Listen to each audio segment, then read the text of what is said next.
Good day. My name is Dr. Tanya Weller-Stuart, and I would like to share my teaching philosophy with you. I teach biology, so essentially the life sciences and the natural sciences, and I strive to ignite a passion in my learners for biology and an understanding of how the world around them works. I aim to have my classes be mentally and socially and emotionally challenging so that learners can grow in a holistic way. Excuse me. I believe that biology is a subject that should incorporate many different types of learning, including, although not limited to, rote learning, hands-on practicals, solving puzzles and challenges, and also learners have to be exposed to the ever-growing use of technology within the realms of biology. At all times, I want my classes to be viewed as a safe space where learners are free to engage within the conversations, ask questions, and view their own opinions on controversial topics.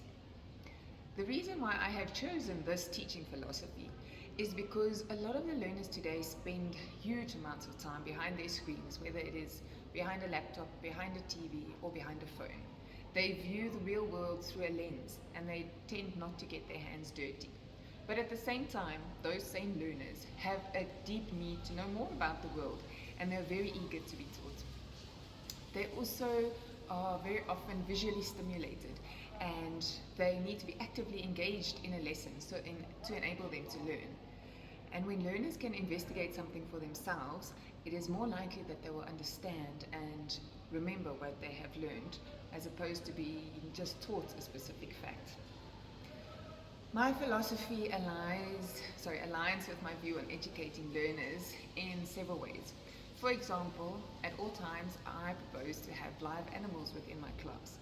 Things such as hamsters or fish, tarantulas, possibly even bearded dragons, which the learners can interact with and experience biology in a very real and interesting way, and it would engage them, enable them to ask questions and learn more in a out-of-the-box type of situation.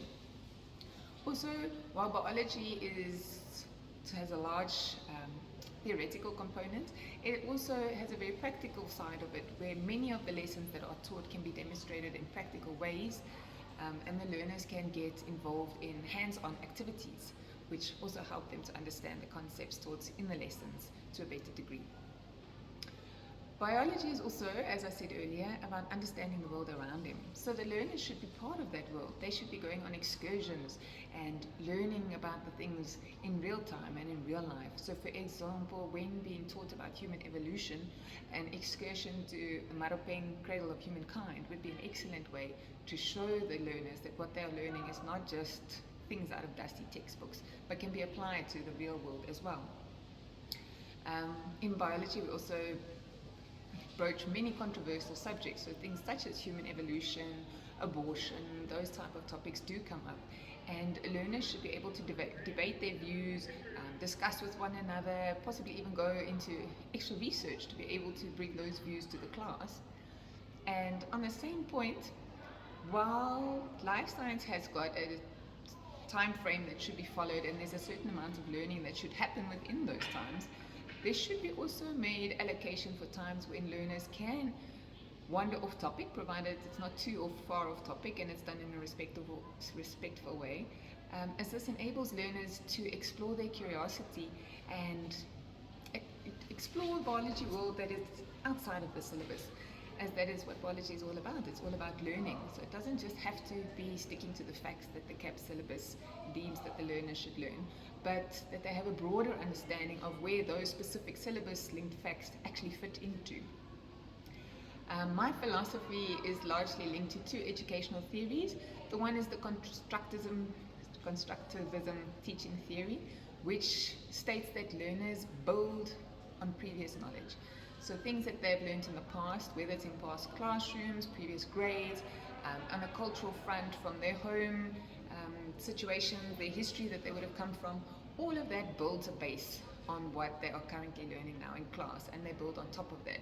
And constructivism teaches that learners then take these new forms and concepts and ideas and links them all together to form their own idea of knowledge, and their knowledge starts to take a structure, a very definite structure.